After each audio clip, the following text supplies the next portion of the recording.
నిజాలు కొన్నిసార్లు నిష్ఠూరంగా ఉంటాయి. నిజం వినాలంటే కొందరికి నచ్చదు. అందుకే ఎప్పుడు అబద్ధాల్లో బ్రతుకుతారు. అబద్ధాల్లో కాలం వెళ్లదీస్తారు. అబద్ధాలతోనే చస్తారు. అలాంటి వారిలో అమెరికా అధ్యక్షుడు ఒక్కడన్న భావన వచ్చేలా మాట్లాడారు అమెరికా సుప్రసిద్ధ ఆర్థికవేత్త జెఫ్రీ సాట్స్. ట్రంప్ ఆర్థిక అజ్ఞాని అని, ఆయనను నమ్ముకుంటే నట్టేట్టా మునుగుతారని వ్యాఖ్యానించాడు. అమెరికాను నమ్ముకుంటే ఇండియా పని గోవిందా అన్నాడు. అమెరికాతో భారత ఆర్థిక భాగస్వామ్యం విషయంలో ఇండియా జాగ్రత్తగా వ్యవహరించాలని ఆర్థికవేత్త జెఫ్రీ సాట్స్ స్పష్టం చేశాడు. ఇండియా దేశ ప్రయోజనాలను కాపాడడానికి అమెరికాపై ఆధారపడకూడదని హితవు పలికాడు. అమెరికా అధ్యక్షుడు డొనాల్డ్ ట్రంప్ ను ఆర్థిక నిరక్షరాస్యుడని అభివర్ణించాడు. అమెరికా ఎప్పటికీ భారతదేశ ప్రపంచ వేదికపై ఆర్థికంగా ఎదగనివ్వదని విమర్శించాడు. అందుకు ఆ దేశ ప్రాపకం కోసం యత్నించొద్దునని ప్రధాని మోదీకి ఆయన సూచించాడు.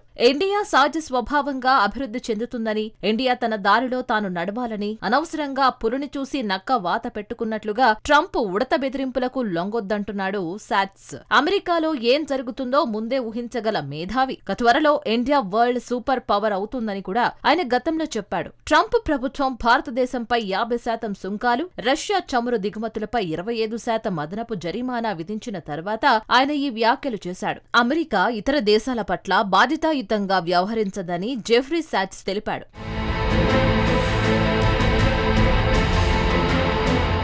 చైనాను బెదిరిస్తూ అమెరికా డ్రామా ఆడుతుందని, ఆ ఆటలో ఇండియా పావు కావొద్దనని అన్నాడు. తప్పుదారి పట్టించే వాణిజ్య యుద్ధంలో భారతదేశం అమెరికాకు ఉపయోగపడరాదని అన్నాడు. భారతదేశానికి రష్యా, చైనా, ఆసియా దేశాలు, ఆఫ్రికా వంటి విభిన్న ఆర్థిక భాగస్వాములు అవసరమని ఆయన సూచించాడు. అమెరికా మార్కెట్ అస్థిరంగా, నెమ్మదిగా అభివృద్ధి చెందుతోందని, వచ్చే రోజుల్లో కుప్పకూలే ప్రమాదం ఉందని అన్నాడు.